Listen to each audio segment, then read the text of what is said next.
Good afternoon. Today I'll be reading Chapter 4 from The Mouse and the Motorcycle. Chapter 4 is titled Keith. Keith is the name of the boy who's staying in room 215 and 216, and it was his motorcycle that Ralph the Mouse fell into the wastebasket with. And that's where we kind of left off in the last chapter. So let's continue. Chapter 4. Ralph did not know how much time had passed before he was awakened by the lamp on the bedside table shining down on him. He squeezed himself into the tiniest possible ball, wrapped his tail around his body, and tried to make himself as thin as the apple core. He's trying to hide, is what he's doing. My motorcycle, shouted the boy. The very first thing. Somebody stole my motorcycle. Oh no, thought Ralph. It won't be long now. Nobody stole your motorcycle, answered the boy's mother from 216. It's around someplace. You just mislaid it. You can find it in the morning. You had better get ready for bed now, said his mom. No, I didn't mislay it, insisted the boy. I put it right here on the bedside table, beside my sports car. You'll find it someplace, said his mother, not much interested. Boys were always losing things. While Ralph cowered behind the apple core, Keith opened the drawer of the bedside table and slammed it shut. He jerked back the bedspread, yanked the pillows off the bed, and threw them back. Then he got down on his hands and knees and looked under the bed and the table. He was really looking hard for that motorcycle. The boy's face appeared in the opening of the top of the wastebasket. Ralph's heart raced like a motor. Ha, said the boy to himself. Here it is. I wonder how it got there. His hand came down into the wastebasket to seize the motorcycle and lift it out. Still leaning over the wastebasket, he examined the bent handlebar and the chipped paint. That's funny, he remarked out loud. It must have rolled off, but I don't see how it could. The boy did the natural thing for a boy to do. He looked into the wastebasket again. Ralph closed both eyes so tight and he waited. He wished he had not eaten so much of the apple core. If he had not been so greedy, the core would have been thicker and he would have been thinner. Hey, whispered the boy, obviously very much surprised. How did you get in there? He was careful to keep his voice lower than the sound of the breezes in the pines outside the window. Ralph did not move. He was grateful to the boy for not touching the apple core, even though it was really no protection at all. Psst, whispered the boy. Are you asleep? Still Ralph remained motionless, except for a slight quiver of his whiskers, which he was unable to control. The boy was silent. The mouse could feel the rhythmic drafts of his breathing. The boy must be thinking. But what? What was he thinking? That was what was worrying Ralph the most. No, said the boy to himself. No, it couldn't be. Could it be? Couldn't it be? What? Wondered Ralph. Couldn't be what? Wondered Ralph, who was beginning to feel cramped from crouching behind the apple core so tightly. Hey, wake up, whispered the boy. So the boy is talking to Ralph. He doesn't seem to be scared of Ralph. That was the last thing Ralph wanted to do. Come on, pleaded the boy. I won't hurt you. Ralph considered. After all, what did he have to lose? If he stayed in the wastebasket, he was almost certain to get dumped into the incinerator. He might as well come out from behind the core. If he did, he might find some opportunity to escape. Cautiously, he moved his head from his paws, his head from his paws, and he opened one eye. The boy was smiling down at him. Encouraged, Ralph opened the other eye and lifted his head. That's the stuff, encouraged the boy. Now come on, tell me, did you or didn't you ride my motorcycle off the bedside table? This took Ralph by surprise. He had not expected the boy to guess what happened. Well, yes, I guess you might say I did, confessed Ralph, rubbing his aching muscles. I thought so. Neither the mouse nor the boy was the least bit surprised that each could understand the other. Two creatures who shared a love for motorcycles naturally spoke the same language. That must have been some accident. Did it hurt much? Oh, some, answered Ralph. with a display of bravado. Anyway, I didn't exactly ride it. I really coasted off. The telephone rang and startled me. Now, how about getting me out of here? Just a minute, said the boy. How did you get up here in the first place? Climb, stupid, on the telephone cord. Ralph instantly regretted his rudeness. He had better watch his tongue if he expected any help from escaping the wastebasket from the boy. Oh, of course, said the boy apologetically. I should have thought of that myself. At that moment there came a quick knock on the door to room 215 and the rattle of a key. Help! Cried Ralph. The maid! Don't let her see me! Before the boy could do anything, the maid burst into the room. Oh, excuse me! She seemed surprised to see a boy kneeling by the wastebasket. I've come to turn down the bed. That's all right, said the boy quickly. I can do it myself. Thanks anyway. Thank you, said the maid, backing out of the room. Ralph knew she was not anxious. Ralph knew she was not anxious to waste time turning down the bed.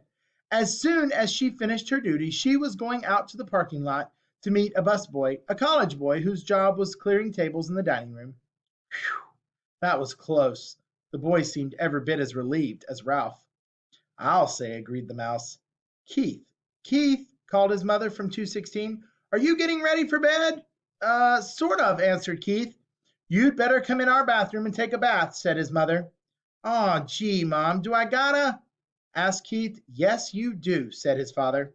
And don't forget to brush your teeth, said his mother. I won't, promised Keith. Then he whispered to Ralph, you just lie low. I'll hurry and take a bath and get into bed and turn off the light, and after Mom comes in and kisses me good night, we can talk some more. So this is really good for Ralph. It sounds like the boy definitely, he's not scared of the mouse. He seems to really like him. And it's cool that they can talk to each other. Lie low indeed. Ralph was indignant. He couldn't lie much lower if he wanted to, and he certainly did not want to sit around waiting to talk. He wanted to get out of the wastebasket. Once he was out, he would see about talking, but not before. Ralph could hear the boy splashing in 216's bathtub, and then hastily brushing his teeth in 215's wash basin like a sink. After this, there was the sound of a suitcase being opened and clothes dropped on the floor. The boy hopped into bed, and to Ralph's relief, the light was turned out. In a moment, Mrs. Gridley came in to kiss her son good night. Night, Mom, said the boy, sounding as if he was already drowsy. Good night, Keith, said his mother. It looks as if we're going to have to stay here for a few days. Your father refuses to budge. That's okay, muttered Keith, giving the impression he was almost asleep. Good boy, said his mother. You're a good sport. Good night, son, said the boy's father from the doorway between the two rooms. Keith did not answer. Instead, he breathed slowly and deeply, as Ralph thought, a bit too noisily. There was no sense in overdoing things. As soon as all was quiet in the next room, the boy swung his legs out of the bed, fumbled around in his suitcase, and shone a flashlight into the wastebasket. Almost blinded by the unexpected light, Ralph held his paws over his eyes. Hey, cut that out! He could not remember to be polite. Oh, sorry. The boy laid the flashlight on the bed, where its beams shone across the wastebasket rather than into it. And there's a picture of the boy probably when he was shining the light straight down into the wastebasket. That's better, said Ralph. Now how about getting me out of here? As an afterthought, he added, please? The boy ignored the mouse's request. How would you like to ride my motorcycle? He asked. Ralph's heart skipped a beat like a motor missing on one cylinder. The mouse-sized motorcycle really would run after all? And there was one thing certain. Since the motorcycle really would run, the boy could not expect him to ride around the bottom of the wastebasket. Sure, Ralph tried to sound calm. The important thing was to get out of this prison. He braced himself, dreading the touch of the boy's hands on his fur. To Ralph's surprise, the boy did not reach in and grab him. Instead, he slowly and gently tipped the wastebasket on its side, permitting Ralph to walk to freedom with pride and dignity. Thanks, said Ralph, genuinely grateful for this consideration. I believe you're okay. Sure, I'm okay, said the boy, setting his motorcycle down beside Ralph. Did you think I wasn't? You never can tell. Ralph put his paw on the handlebar of the motorcycle. It's a real beauty. even with a bent handlebar. I'm sure sorry about that. Forget it, said the boy reassuringly. It won't hurt much. The motorcycle will still run. Ralph threw his leg over the motorcycle and settled himself comfortably in the seat. Perfect, just perfect. The boy was obviously delighted that his motorcycle was just right for a mouse. Ralph could not have agreed more heartily. It was perfect, except for one thing. He did not know how to start it. Well, go on, said the boy. Ride it. Ralph was ashamed to confess his ignorance. I don't know how to start it, he admitted. It's the first motorcycle I've ever had a chance to ride. You have to make a noise, the boy explained, matter of factly. These cars don't go unless you make a noise.